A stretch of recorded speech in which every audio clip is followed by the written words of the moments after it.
दोस्तों, अब कहानी अपने सबसे रोमांचक मोड़ पर पहुंच चुकी है, जहां अनुपमा ने आखिरकार सोनू और प्रकाश भाऊ की सच्चाई अपनी आंखों से देख ली है। जी हां, वही प्रकाश भाऊ जिसकी नीयत कभी भी साफ नहीं रही, और वही सोनू जिसने पहले ही बड़ा अपराध किया था, अब खुलकर सामने है। अनुपमा का दिल और दिमाग दोनों हिल चुके हैं, लेकिन उसने ठान लिया है कि इस गांव की लड़कियों और अपने बेटे समर के लिए वह किसी भी कीमत पर इंसाफ पाएगी। कहानी में ट्विस्ट तब आता है जब प्रकाश भाऊ की पत्नी खुद अनुपमा से कहती है, मेरा पति बहुत खतरनाक है, आप लोग यहां से चली जाइए, वरना कुछ भी हो सकता है।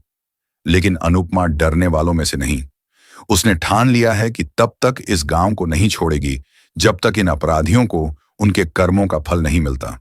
लेकिन सच्चाई का रास्ता आसान नहीं होता। गिरिजा, जो इस पूरे केस की सबसे बड़ी गवाह है, पर अब खतरा मंडरा रहा है। प्रकाश भाऊ के गुंडे गिरिजा के घर टूटकर उसके जीवन को खतरे में डालने आते हैं। गिरिजा चिल्लाती है, यह प्रकाश भाऊ के लोग हैं, जल्दी दरवाजा बंद करो। लेकिन गुंडों की ताकत और हिम्मत इतनी है कि वे दरवाजा तोड़ देते हैं। गिरिजा का जीवन जोखिम में है, लेकिन अनुपमा भी पीछे नहीं हटती। फटाफट अनुपमा घटनास्थल पर पहुंचती है। उसने अपने अंदर मां दुर्गा का रूप धारण कर लिया है। वह गुंडों पर टूट पड़ती है, डंडों से उन्हें खूब सबक सिखाती है। गुंडे भाग जाते हैं, लेकिन अनुपमा जानती है कि सोनू और प्रकाश भाऊ का अंत अब टला नहीं जा सकता।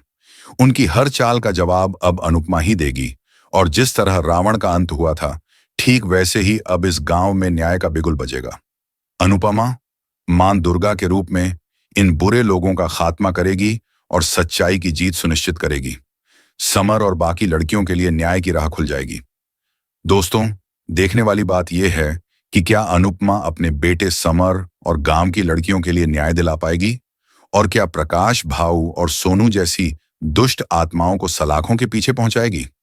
सस्पेंस और रोमांच से भरपूर यह ट्रैक आपको बैठने नहीं देगा। तो दोस्तों, कमेंट में हमें बताइए, क्या आप चाहते हैं कि अनुपमा आखिरकार प्रकाश भाऊ और सोनू का अंत करे? शेयर करें और इस जबरदस्त ट्विस्ट का आनंद लें।